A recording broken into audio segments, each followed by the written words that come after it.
In the beginning, before your pain had a name, before your tears fell in silence, before the world ever wounded you, there was the Word. Tonight, this is not just a verse. This is not theology. This is not history. This is revelation. John 1:1 is not a sentence written on paper. It is a doorway into eternity. It is the foundation of hope for the broken. It is the reason you are still breathing after everything you survived. You may feel empty. You may feel forgotten. You may feel like life stripped everything from you. But before anything was taken from you, Jesus already existed. John 1:1 says, "In the beginning was the Word, and the Word was with God, and the Word was God." This verse does not whisper. It roars with authority. It declares that before chaos, before darkness, before suffering, Jesus already ruled. If your life feels like it's falling apart, this verse tells you something eternal. Your story did not begin with pain. Your story began with Him. Stay with me, because by the end of this message, you will never read John 1:1 the same way again. In the beginning, when everything felt lost. In the beginning, not after the failure, not after the betrayal, not after the heartbreak, but in the beginning. God starts this verse before time so you understand one thing clearly. Your pain is not the starting point. When you look at your life, you may see the moment everything broke. But God looks beyond that moment and says, "I existed before this and I will exist after this." In the beginning means before confusion, before fear entered your heart, before rejection shaped your identity, before the world told you that you were not enough. Jesus was already there. When your parents didn't understand you, when friends walked away, when prayers felt unanswered, when nights felt longer than days, Jesus did not arrive late. He was already present. This is why John 1:1 is powerful, because it tells the broken soul, nothing surprised God. Your trauma didn't shock Him. Your tears didn't catch Him off guard. Your scars didn't disqualify you. In the beginning declares authority. It declares stability. It declares that when everything feels unstable in your life, there is one who never changed. Before the world learned how to break people, Jesus already knew how to restore them. And if He was present before time began, then He is present right now, even in your silence. Was the Word, when God chose to speak into your pain. In the beginning was the Word. God did not remain silent. God chose to speak. The Word is not just sound. The Word is power. The Word is identity. The Word is truth when lies surround you. Jesus is called the Word because God wanted you to know this. When life speaks death over you, Jesus speaks life. When people label you as broken, Jesus names you redeemed. When the world defines you by your mistakes, Jesus defines you by His love. The Word does not argue with darkness. The Word commands light to appear. When Jesus speaks, chains break. When Jesus speaks, fear loses control. When Jesus speaks, even dead things begin to breathe again. If you feel numb today, it's because you've been listening to the wrong voices. John 1:1 reminds you that the first voice was not fear. The first voice was not shame. The first voice was not rejection. The first voice was Jesus. And that same Word that created the universe is still speaking over your life right now. He speaks when you feel unworthy. He speaks when you feel exhausted. He speaks when you feel invisible. You are not a mistake. You are not forgotten. You are not alone. Because the Word still speaks, and His name is Jesus. The Word was with God. You were never truly alone. And the Word was with God. This line is quiet, yet it carries unimaginable power. It speaks to the deepest fear of the human heart, loneliness. You may feel abandoned now, left behind, overlooked, unseen. But before you ever felt alone, Jesus was with the Father. This verse tells us that Jesus was not created in isolation. He existed in perfect relationship, perfect unity, perfect love.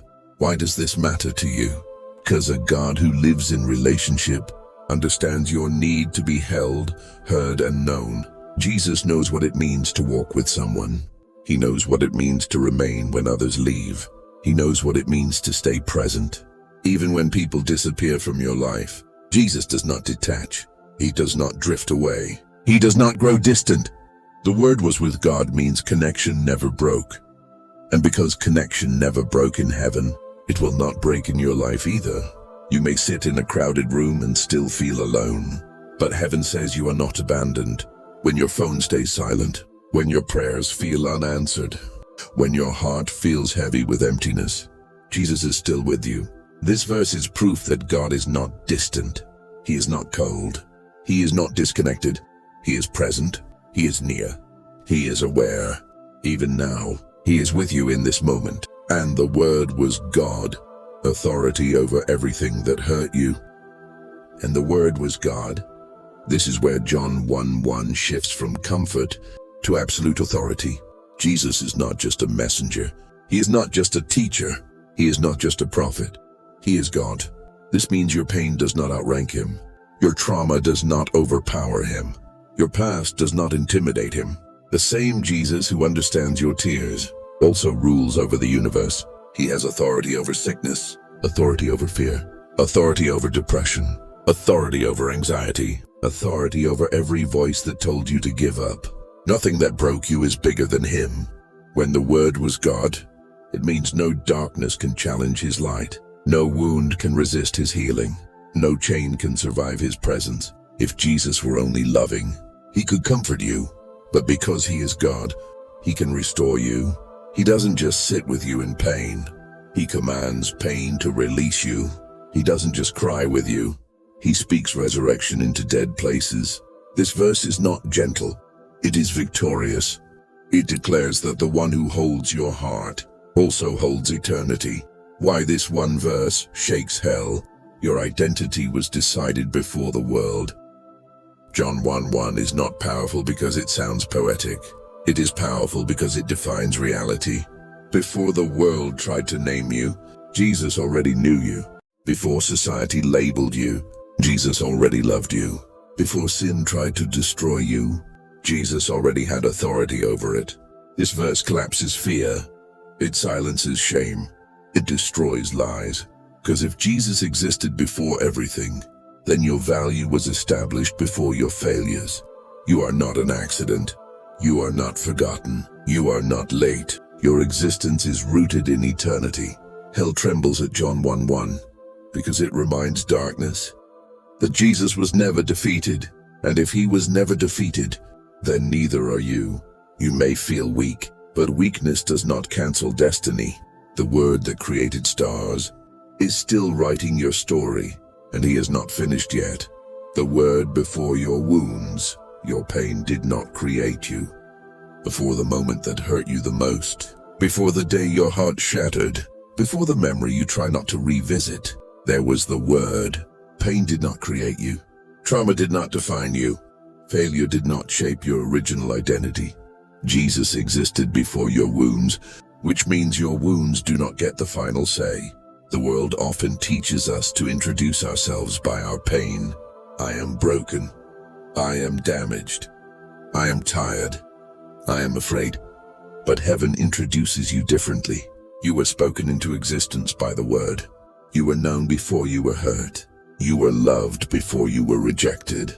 Jesus does not meet you for the first time in your pain. He meets you there already knowing who you were before it happened. And this is why healing is possible. Because healing is not creating something new. Healing is restoring what was already there. The Word remembers who you are, even when you forget yourself. When the Word stepped into darkness, hope entered your story.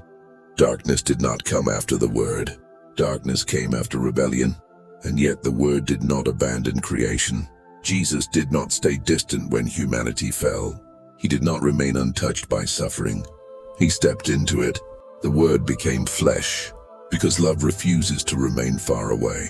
Jesus entered hunger. He entered betrayal. He entered grief. He entered abandonment. So when you say, "No one understands this pain," Jesus gently answers, "I do." He was rejected by His own. He was misunderstood. He was accused falsely. He was wounded publicly. The Word entered darkness, so darkness would never have the last word over you. Hope is not an emotion. Hope is a person, and His name is Jesus. The Word still speaks. Your silence is not the end. You may feel like heaven is quiet right now, like prayers echo without answers, like your faith is barely holding on. But silence does not mean absence. The word still speaks. He speaks when your strength is gone. He speaks when your faith feels weak. He speaks when you are too tired to pray. God is not waiting for you to be strong.